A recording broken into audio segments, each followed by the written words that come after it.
السلام علیکم ورحمۃ اللہ وبرکاتہ۔ الحمدللہ نحمدہ ونستعینہ ونستغفرہ ونؤمن بہ ونتوکل علیہ ونعوذ باللہ من شرور انفسنا ومن سیئات اعمالنا من یہدہ اللہ فلا مضل لہ ومن یضلل فلا ہادی لہ ونشہد ان لا الہ الا اللہ وحدہ لا شریک لہ ونشهد أن سيدنا ومولانا محمدا عبده ورسوله اما بعد۔ معزز و محترم سامعین و ناظرین، میں طلحہ احمد قادری افضلی، خلیفہ مجاز آستانہ عالیہ نیک آباد مراڑی شریف، دورہ تفسیر القرآن کی ایک نئی قسط اور نئے آیات بینات کے ساتھ حاضر خدمت ہوں۔ اللہ تعالیٰ ہمیں قرآن سمجھنے کی توفیق عطا فرمائے۔ آج ایک الگ سی نشست اور اس کے اندر سورہ بقرہ شریف کی آیت نمبر 36، 37 اور 39 تک تلاوت کی جائے گی، یعنی 36، 37، 38 اور 39 کو تلاوت کرنے کا شرف حاصل کریں گے۔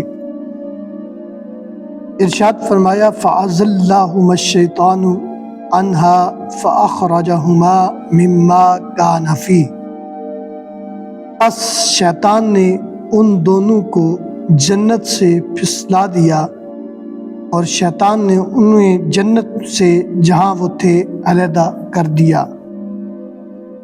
وَقُلْنَا اهْبِطُوا بَعْضُكُمْ لِبَعْضٍ عَدُوٌّ، اور ہم نے فرمایا تم نیچے اترو، تم میں سے کچھ لوگوں کے دشمن ہوں گے۔ وَلَكُمْ فِي الْأَرْضِ مُسْتَقَرٌّ وَمَتَاعٌ إِلَىٰ حِینٍ، اور تمہارے لیے زمین میں ایک وقت ٹھہرنا اور نفع اٹھانا ہے۔ یعنی اس آیت مبارکہ کے اندر اس چیز کو بیان کیا گیا کہ جناب آدم علیہ السلام جو دانا کھا چکے، اس کی وجہ سے زمین پہ اتارے گئے، تو نسیان انبیاء کرام علیہ السلام کے بارے میں عقیدہ سماعت فرما لیں کہ نسیان انبیاء کرام کا نسیان، میرا اور آپ کا نسیان بھول جانا، یہ کسی بیماری کی وجہ سے ہوتا ہے، کمزوری ذہن کی وجہ سے ہوتا ہے، اور دماغ کے خلل کی وجہ سے ہوتا ہے۔ کوئی چیز بھول گئی، نسیان ہوئی تو دماغ کمزور ہے جی، اس لیے یہ نسیان کا مرض اس کو لاحق ہوا۔ لیکن انبیاء کرام علیہ السلام کا جو نسیان ہے وہ اللہ تعالیٰ کی ذات میں مصروف اور مستغرق ہونے کی وجہ سے ہوتا ہے۔ لہذا انبیاء کرام علیہ السلام کا جو نقص ہے، نسیان ہے، معذلہ جو نقص نہیں، نسیان ہے، وہ عیب نہیں ہے بلکہ کمال ہے۔ عام لوگوں کے دیکھیں، عام لوگوں بھول جائیں، کوئی چیز بھول جائیں تو ان کے نسیان سے بڑے بڑے نقصان ہوتے دیکھے ہیں، بڑے بڑے نقصان ہو جاتے ہیں۔ لیکن نبیوں کے نسیان کی وجہ سے، انبیاء کرام علیہ السلام کی نسیان کی وجہ سے اللہ تعالیٰ احکام شریعہ نافذ کر دیتا ہے۔ کئی شرعی حکم جو ہیں وہ واضح ہو جاتے ہیں اور اس سے بڑے بڑے فائدے مرتب ہوتے ہیں، بڑے بڑے فائدے حاصل ہوتے ہیں۔ جیسے ایک مثال سن لیں کہ جناب سیدنا آدم علیہ السلام کا یہ نسیان، اس کے اندر شرعی حکم اور فائدہ کیا حاصل ہوا کہ آدم علیہ السلام کے نسیان سے زمین آباد ہوئی، اس پر ہزاروں کروڑوں انبیاء کرام علیہ السلام نے جنم لیا اور وہ زمین پر جلوہ گر ہوئے، اور مختلف علاقوں میں زمین، مختلف لوگوں میں زمین کو تقسیم کیا گیا، منقسم ہوئی۔ تو یہ بہت بڑا فائدہ ہے جناب سیدنا آدم علیہ السلام کی اس نسیان کا۔ تو میں نے عرض کر دیا کہ نسیان کے بارے میں عقیدہ نظریہ یہی ہے کہ ہم بھولیں تو یہ عیب ہے، لیکن نبیوں کا نسیان یہ عیب نہیں بلکہ کمال ہوتا ہے۔ تو فرمایا فَأَزَلَّاهُمَ الشَّيْطَانُ، شیطان نے انہیں پھسلا دیا۔ اب گناہ نہ کرنے کی دلیل ہے، یہ بھی گناہ نہ کرنے کی دلیل ہے، کیونکہ پھسلنا جو ہوتا ہے وہ بغیر ارادے کے ہوتا ہے، اور پکڑ اس پہ ہوتی ہے جو ارادے کے ساتھ کیا جائے۔ لہٰذا آدم علیہ السلام کا نسیان کی حالت میں وہ شجر ممنوعہ، وہ درخت جسے منع کیا گیا تھا اس کا کھانا، وہ قطعاً گناہ نہیں ہے۔ اس کی وجہ کیا ہے کہ یہ نسیان اللہ تعالیٰ خود نبی جناب سیدنا آدم علیہ السلام کی معصومیت کو اللہ تعالیٰ خود بیان فرما رہے ہیں۔ فرمایا شیطان نے انہیں بہلا دیا، پھسلا دیا۔ آگے ارشاد فرمایا وَقُلْنَا اهْبِطُوا بَعْضُكُمْ لِبَعْضٍ عَدُوٌّ، تم زمین پر اتر جاؤ، تم میں سے کچھ لوگوں کے دشمن ہوں گے۔ اب یہاں پہ بات سمجھنے کی ہے، دیکھیں وہ ہوا یا نہیں ہوا۔ زمین کے لیے لوگ آپس میں جھگڑتے ہیں، دولت کے لیے، زمین کے لیے اور عورت کے لیے لوگ جھگڑتے نظر آتے ہیں۔ تو یہ رب تعالیٰ کا قرآن ہے، ہماری اور آپ کی بات غلط ہو سکتی ہے، لیکن خداوند قدوس کا کلام تو غلط نہیں ہو سکتا۔ تو کہا یہ زمین پہ اترنے کا ایک جو ہے وہ معاملہ یہ ہوگا کہ تمہاری اولاد میں سے لوگ آپس میں ایک دوسرے کے دشمن بن جائیں گے اور ایک دوسرے کو قتل کرنے پہ آباد ہو جائیں۔ باپ بیٹے کو نہیں دیکھے گا، بیٹا باپ کو نہیں دیکھے گا، ماں کو نہیں دیکھے گا۔ اس زمین اور زن کی وجہ سے، زر کی وجہ سے وہ ایک دوسرے کے دشمن بن جائیں گے۔ وَلَكُمْ فِي الْأَرْضِ مُسْتَقَرٌّ وَمَتَاعٌ إِلَىٰ حِينٍ، اور تمہارے لیے زمین میں ایک وقت ٹھہرنا ہے۔ یعنی مطلب کیا؟ ہر شخص کے لیے موت کا وقت مقرر کر دیا گیا ہے، اور تمام انسانوں کے لیے جو جمع ہونا ہے، ہین اور نفع اٹھانا ہے، تو وہ قیامت کا دن ہے کہ جب نیک اعمال کرنے والے اپنے اعمال کی جزا پائیں گے، اپنے اعمال سے نفع اٹھائیں گے، اللہ تعالیٰ انہیں جنت عطا فرمائے گا۔ تو یہ نفع ہوا۔ آگے ارشاد فرمایا فَتَلَقَّى آدَمُ مِن رَبِّهِ كَلِمَاتٍ فَتَابَ عَلَيْهِ، کہا آدم علیہ السلام، پس آدم علیہ السلام نے اپنے رب سے کچھ کلمات سیکھ لیے۔ کس کے؟ وہ معافی کے، جو ممنوع درخت کا پھل کھایا تھا، وما اس کے لیے رب کی بارگاہ سے کلمات سیکھ لیے۔ فتاب علیہ، پس اس نے ان کی توبہ قبول کر لی۔ اب حضرت فاروق اعظم رضی اللہ تعالیٰ عنہ سے روایت ہے کہ حضور نبی پاک صلی اللہ تعالیٰ علیہ وسلم نے ارشاد فرمایا، جناب آدم علیہ السلام نے اللہ تعالیٰ کی بارگاہ میں عرض کیا، یا ربی اسألک بحق محمد لما غفرت لی، اے اللہ میں تجھ سے تیرے محبوب کا وسیلہ دے کر تجھے اس بات کی تیرے بارگاہ میں التجا کرتا ہوں، سفارش پیش کرتا ہوں، اے اللہ مجھے بخش دے، میری بھول بخش دے، میں ان کے طفیل سوال کرتا ہوں۔ تو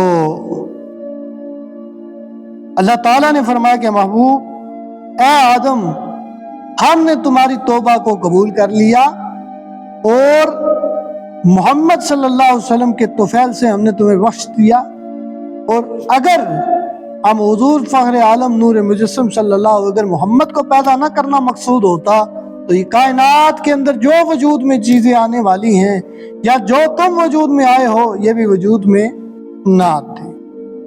فتاب علیہ، توبہ کا معنی کیا ہوتا ہے؟ لوٹنا، اللہ کی طرف لوٹنا۔ اور جب اللہ تعالیٰ کا غضب سے رحمت کی طرف لوٹنا ہو، مراد ہو، تو یہ بندے کی توبہ اور ہے، رب کی توبہ اور ہے۔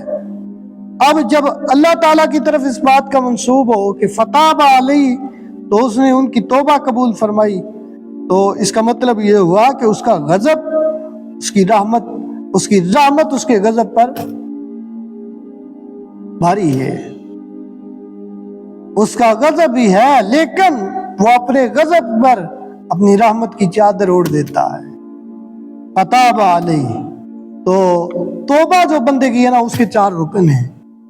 وہ کیا ہے؟ گناہ کا اعتراف کرے، گناہ کا اعتراف کرے، اور اس گناہ پہ ندامت کا اظہار کرے، دوسری چیز۔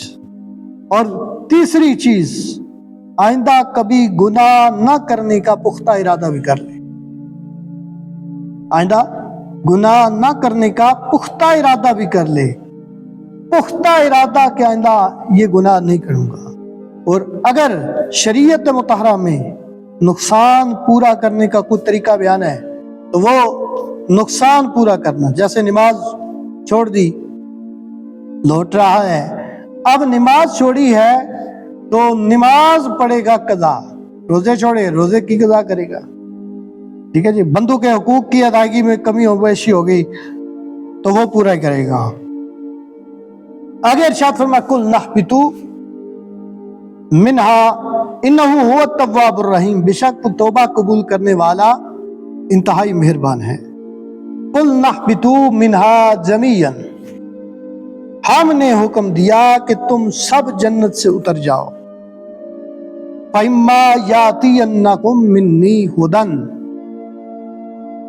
فَمَن تَبِعَ هُدَايَ فَلَا خَوْفٌ عَلَيْهِمْ وَلَا هُمْ يَحْزَنُونَ، تو اگر تمہارے پاس میری طرف سے ہدایت آئے، اب اس میں اشارہ یہ ہے کہ جن لوگوں تک پیغام رسالت نہیں پہنچا ان اللہ تعالیٰ کی رحمت سے یہ بات بعید نہیں کہ رب انہیں عذاب دے دے کہ ان تک تو پیغام ہی نہیں پہنچا۔ ٹھیک ہے، بات سمجھ میں آ گئی۔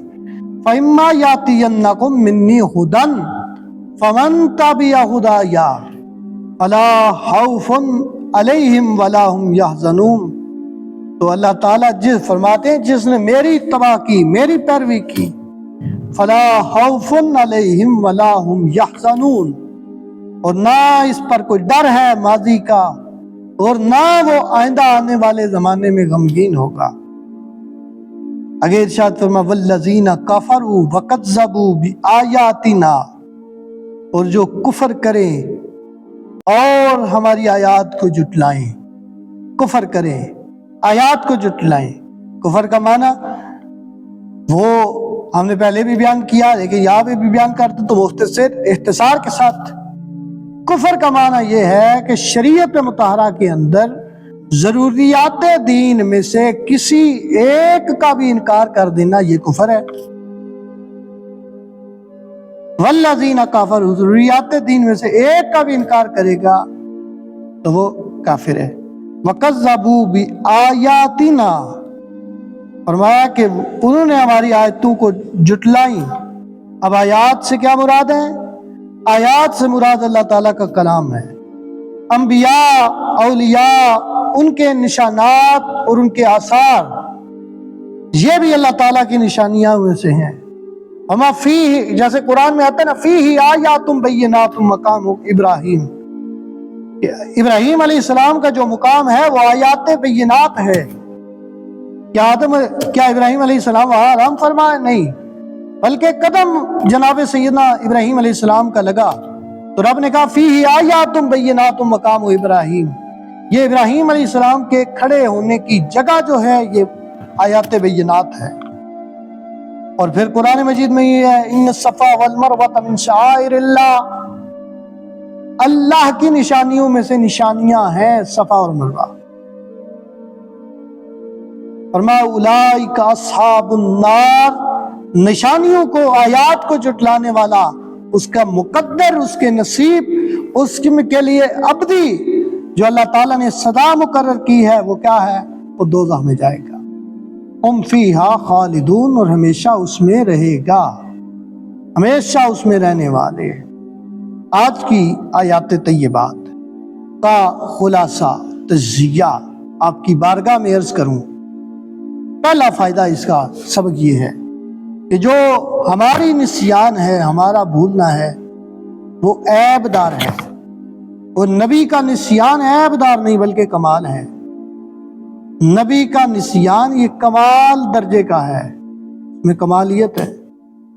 اور پھر اللہ تعالیٰ نے فرمایا یہ زمین میں فساد کریں گے تو وہ فساد ہو رہا ہے، دشمنی عروج پر ہے، اور پتہ چلا کہ رب کی بارگاہ میں لوٹنا یہ توفیق، یہ بہت بڑی سعادت ہے کہ بندہ رب کی بارگاہ میں جھک جائے، لوٹ آئے رب کی طرف۔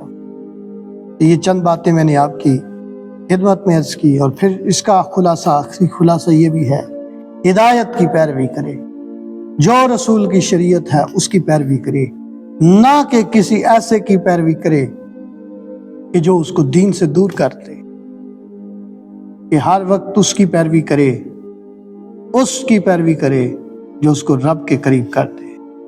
اللہ تعالیٰ کی بارگاہ میں دعا ہے جو کچھ کہا اللہ اس پر عمل کرنے کی توفیق عطا فرمائے۔